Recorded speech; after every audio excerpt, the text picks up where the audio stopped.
When we started evaluating what we were going to do for the 2013 platform change, we had to have a couple of very important motivations in mind.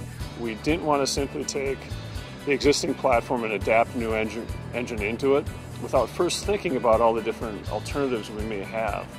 So we came up with was a concept of an architecture study. Essentially what this revolved around was looking at three different primary areas for the architecture study. One was looking at the existing all-mechanical system that we have today, that's the SB. The other is looking at an all-electric system. The third system that we looked at was actually a hybrid between the two, and what we found was it was actually the smartest choice between the three because it utilizes the best of both worlds. We utilize a mechanical system with respect to directly coupling the compressor to the engine. We broke off the fans and electrified those because that had significant advantage from an efficiency standpoint. We've shown in our fuel numbers meets our customer expectations for fuel the best. One of the first things I was told as a young engineer here is make sure what you're selling and what you're providing is good for the guy that's going to use the product. We had to make sure that we essentially designed the spaces where air flows through very well. We use technologies such as CFD, computational fluid dynamics, to ensure that we optimize airflow in these spaces. With respect to airflow dynamics, I'll look at it from two perspectives. One's on the condenser side, the other's on the evaporator side.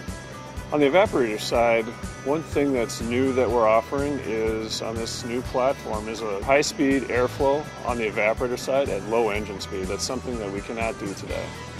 That should be a significant impact to the customer. We were looking to improve efficiency, and basically that's what we've done here. The condensers on this thing are huge. As far as the selection process goes, we use these analytical tools to ensure that the coil itself would deliver the performance that it needed.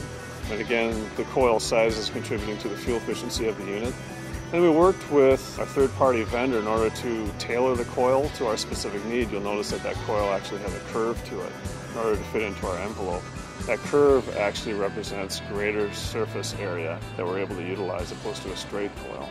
With the new platform, we have a permanent magnet generator, a 4-pole generator that powers the induction motors and the battery charger. It's unique in the sense that it's very compact in size. This generator powers the induction motors and the battery charger, so in a sense it is the core power source for this entire unit. Throughout the process, we make sure that every component within the system adds value. We don't simply add technology for technology's sake. When we started looking at fan technology, we knew there was an advantage of being able to turn on and off fans on the unit, because obviously when a fan is off, it's not consuming power that saves fuel. What we discovered early on was the fact that having a single speed fan gave us the most fuel efficient performance possible from an overall system perspective. That's because it simply keeps the pressures low on the system, what we call the head pressure. And that means the compressor has to work less hard in order to deliver the capacity that's required. As we use a recip compressor, really it's taking the existing technology that we've used in the past that we know is proven and applying it to this new platform. It's been changed, it's been increased in size then. We have had this compressor for a lot of years and it's really worked well. The new architecture to the customer should really sell itself, because at the end of the day what you're getting is significantly improved fuel efficiency over the existing platforms that are on the market today. Double-digit fuel efficiency. And that speaks for itself. That's really been what this whole program is about, and we attain that goal.